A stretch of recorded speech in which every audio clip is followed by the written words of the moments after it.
आप सभी को प्रणाम निवेदित करती हूँ और हरिद्वार से नहीं, अब मुंबई से होगी बात के 7वें भाग में आप सभी का बहुत बहुत बहुत स्वागत करती हूँ।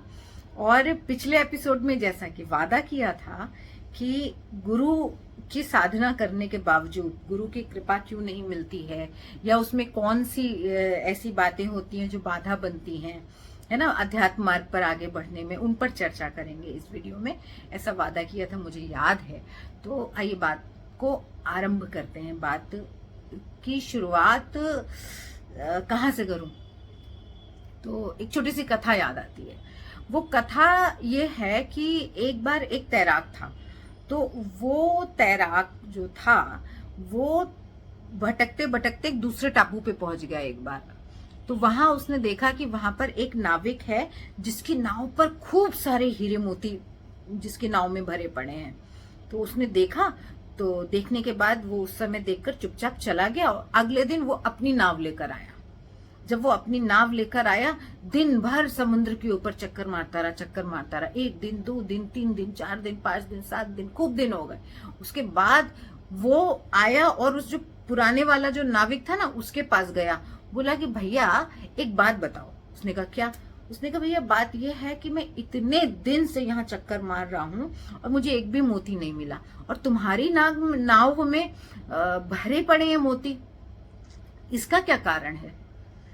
तो जो पहला नाविक था मुस्कुराया, बोला कि भाई कारण की क्या बात है, मैं समुद्र के भीतर जाता हूँ मोतियों को पाने के लिए, और तुम समुद्र के ऊपर ऊपर चक्कर लगा रहे थे, इसलिए तुम्हें कुछ भी नहीं मिला। तो कहते हैं ना कि जिन खोजा तिन पाइया, गहरे पानी पैठ, मैं बपुरा बूढ़न डरा, गया किनारे बैठ, है ना। जिन खोजा तिन पाइया, गहरे पानी पैठ। तो जो भी मिलता है ना, वो भीतर गहराई में मिलता है। बाहर क्या मिलता है? बाहर तो बस दिखता है।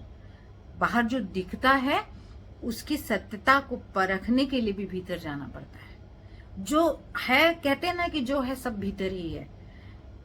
और कहते हैं ना कि जो ब्रह्मांड में है वो पिंड में है ना। कहते हैं ना कण कण में ईश्वर का वास है। तो अगर हमें एक कण को समझ लिया, एक एटम की संरचना को समझ लिया, तो समस्त ब्रह्मांड को समझ जाएंगे। तो कुल मिला के बात यह है कि गहराई की बात है ना, असली बात है गहराई की बात। इधर उधर भटकूंगी तो कहीं और चली जाऊंगी। तो बात है, अब देखिए, गहराई जब हम गुरु की साधना करते हैं ना, किसी भी गुरु की, हम सबका कोई भी किसी भी गुरु को मानने वाले हो सकते हैं, हम लोग किसी के भी फॉलोअर हो सकते हैं, उसमें कोई ऐसी बात नहीं है। बस गुरु के प्रति सच्ची श्रद्धा होनी चाहिए, लगन होनी चाहिए। ये देखने की आवश्यकता है, जब अगर यदि हमें लाभ नहीं मिल रहा, अध्यात्म मार्ग पर हमारी प्रगति नहीं हो रही, तो सबसे पहले तो ये देखने की आवश्यकता है कि क्या हम प्रगति वास्तव में करना चाह रहे हैं। ऐसा तो नहीं है दुनिया से हार गए हैं, अब कुछ नहीं हो रहा, चलो साधना कर लेते हैं। अब कुछ नहीं हो रहा, चलो गुरु किसी आश्रम में जाके पढ़ जाते हैं। अब कहीं कोई नहीं मिल रहा, प्यार नहीं मिल रहा सच्चा, धन नहीं मिल रहा, काम नहीं चल रहा, लाओ किसी गुरु के पैर पकड़ लेते हैं, हमारा कल्याण करो, है ना। मतलब ये आप समझिए ये क्या बात हो गई। मान लीजिए कि मैं प्रेमिका हूं और मेरा प्रेमी, है ना, जिससे मैं प्रेम करती हूँ या प्रेम करना चाहूं, वो मेरे पास आए और बोले कि भाई मुझे कोई प्रेमिका मुझे भाव नहीं दे रही, कोई प्रेमिका मुझसे प्रेम नहीं कर रही, क्या तुम मुझसे प्रेम करोगी? है तो अब अजीब बात हो गई। मतलब कोई नहीं मिल रहा तो मेरे पास आ रहे हो, तो ये क्या बात हुई?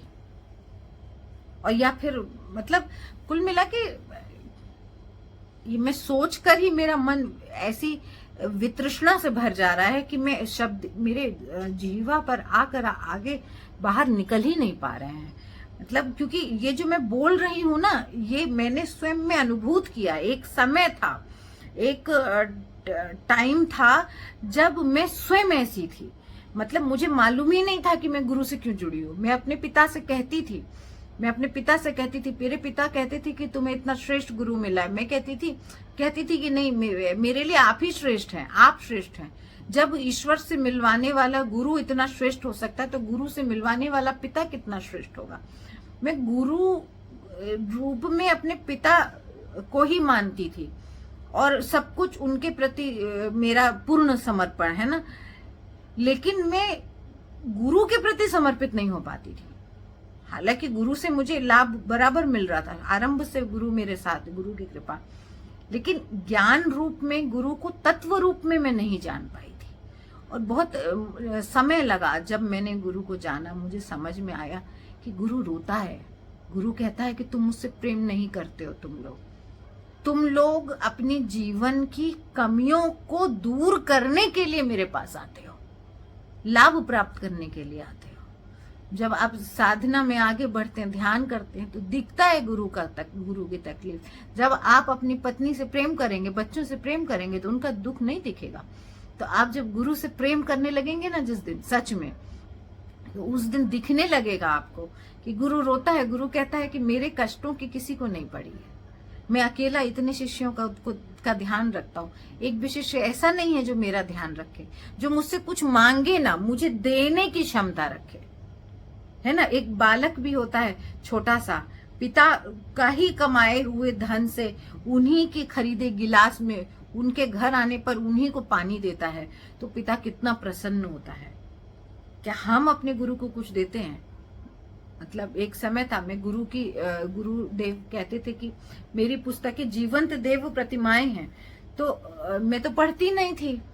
तो बचपन से मैं तो मतलब पिता ने जो पुस्तक कह दी, हाथ रख दिया, बस उनको दिखाने के लिए वही पढ़ना है। उन्हीं का हृदय जीतने में लगी रहती थी। तो गुरु के मार्ग पर सीधे सीधे गुरु से 1 by 1 जैसे कहना, जुड़ना, मैं नहीं जुड़ी थी। तो बचपना था, लेकिन गुरु बराबर जुड़ा था। क्यों? क्योंकि गुरु ये नहीं देखता था कि मैं उसके प्रति श्रद्धान्वित हूं या पिता के प्रति। गुरु ये देखता है कि ये गुरु तत्व के प्रति इसकी श्रद्धा है ना। गुरु कोई भी है, मतलब संसार में, गुरु ये नहीं देखता कि आप उसके पैर दबा रहे हैं कि नहीं। गुरु ये देखता है कि ज्ञान के प्रति जागरूक हैं कि नहीं, आंतरिक ज्ञान के प्रति जागरूक हैं कि नहीं। कोई ऐसा भी शिष्य होगा जो गुरु को गाली देता हो, गुरु की कोई सेवा ना करता, गुरु का कोई काम ना करता, है ना। जैसे एक बालक है, पिता के पैर दबा रहा है, एक बालक है जो कर्म कर रहा है, धन कमा रहा है, मतलब घर की जिम्मेदारी संभाले। पिता किसको प्रेम करेगा? पिता उसी को ना प्रेम करेगा जो घर की जिम्मेदारी संभाल रहा है। उसको तो थोड़े ना प्रेम करेगा जो खाली पैर दबा रहा है और उसी की जान पे बवाल बना हुआ है, उसी पे बोझ बना हुआ है पिता पे। तो पिता एक समय के बाद उससे उकता जाएगा, कहेगा जाओ अपना काम धंधा ढूंढो, कुछ जिम्मेदारी उठाओ। तो कहने का अर्थ है, तो हमारी साधना में यदि हम आगे नहीं बढ़ पा रहे हैं, कहीं पे मार्ग में बाधा आ रही है, तो इसका सीधा अर्थ है कि हम कहीं ना कहीं कमी है, कहीं ना कहीं कोई तृष्णा है जो हमारा मार्ग रोक रही है। हम कहीं ना कहीं हम साधना में आगे नहीं बढ़ पा रहे हैं। क्यों? क्योंकि हमारा गुरु पर विश्वास पूरा नहीं है। हम गुरु से गुरु को मांगने नहीं जा रहे हैं। हमारे पुत्र को विवाह करा दीजिए, उसकी नौकरी में ठीक करा दीजिए, हमारा ऑपरेशन ठीक करा दीजिए, मतलब छोटी छोटी ये जो बातें हैं ना, ये सब मांगने जा रहे हैं। गुरु कह रहा है अरे भाई बड़ी चीज ले लो, सद्बुद्धि ले लो, हम तुम्हें बता रहे हैं, गायत्री का ज्ञान दे रहे हैं, सद्बुद्धि इसको जगा लो, तुम स्वयं अपने अंदर के गुरुत्व को जगा लो, तुम 10 लोगों के जीवन को आसान करने में सक्षम हो जाओ। तो हम असली चीज सुनना ही नहीं चाह रहे हैं, सुनना सीखा ही नहीं है हमने, हम गहराई में बैठे ही नहीं है।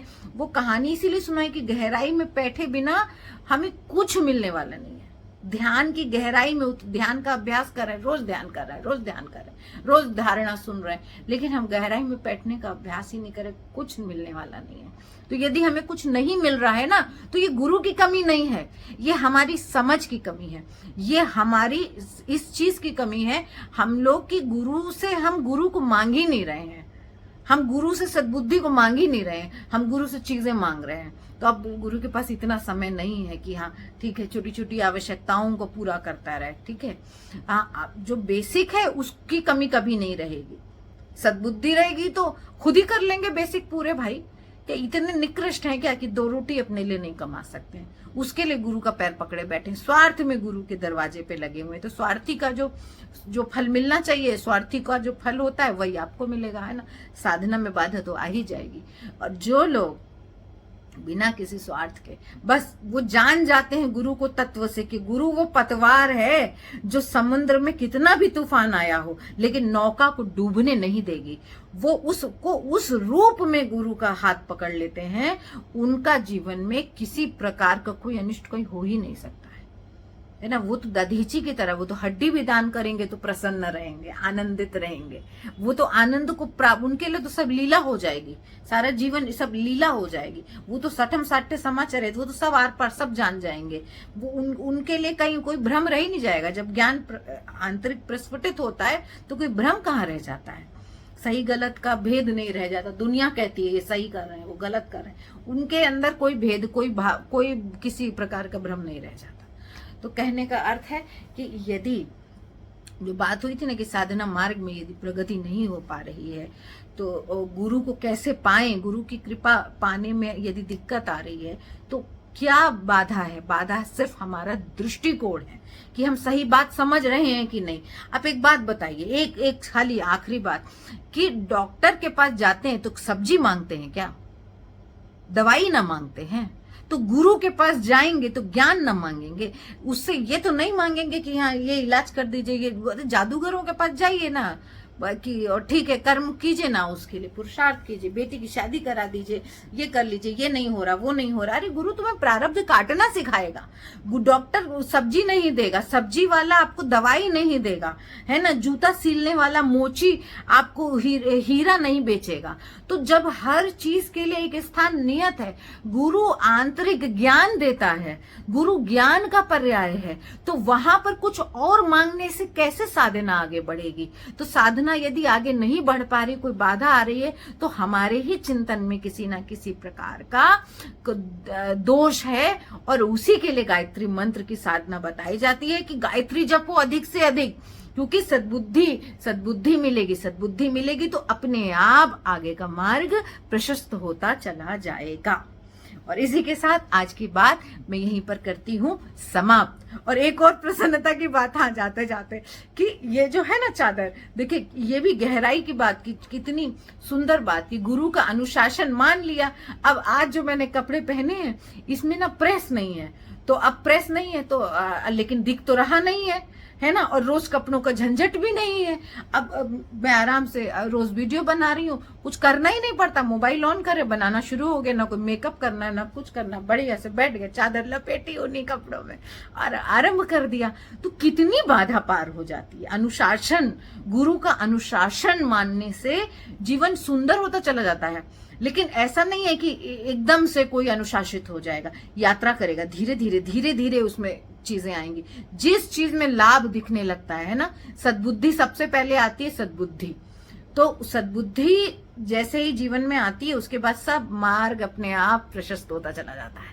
तो मेरे जीवन में मैं बचपन से मुझे सद्बुद्धि मिली हुई है कि मैं पिता का बाह गहली, मैंने पिता को ऐसे मतलब पिता से सब कुछ मुझे विरासत में मिल गया, ज्ञान मुझे विरासत में मिल गया पिता का।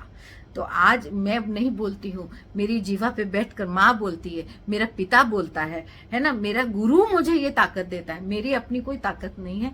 तो आप लोग बस इसी तरह आप लोग मेरी ताकत है, आप लोगों से बात करनी है, आप लोग मेरी बात सुन रहे हैं, इस बात से मुझे ऊर्जा मिलती है, इस बात से मेरे अंदर इच्छा जगती है, तब आवाहन होता है, तब जीवा पे बैठकर कोई बोलता है और मैं श्रेय ले पाती हूँ। तो अब मैं अपनी भावनाओं को करती हूँ संयमित, करती हूँ अपने मन को अपने वश में, और आप लोगों से लेती हूँ इजाजत, क्योंकि मन तो करेगा नहीं, मन को तो कराना पड़ेगा। तो इसी के साथ मिलती हूँ आप लोगों से अगले वीडियो में।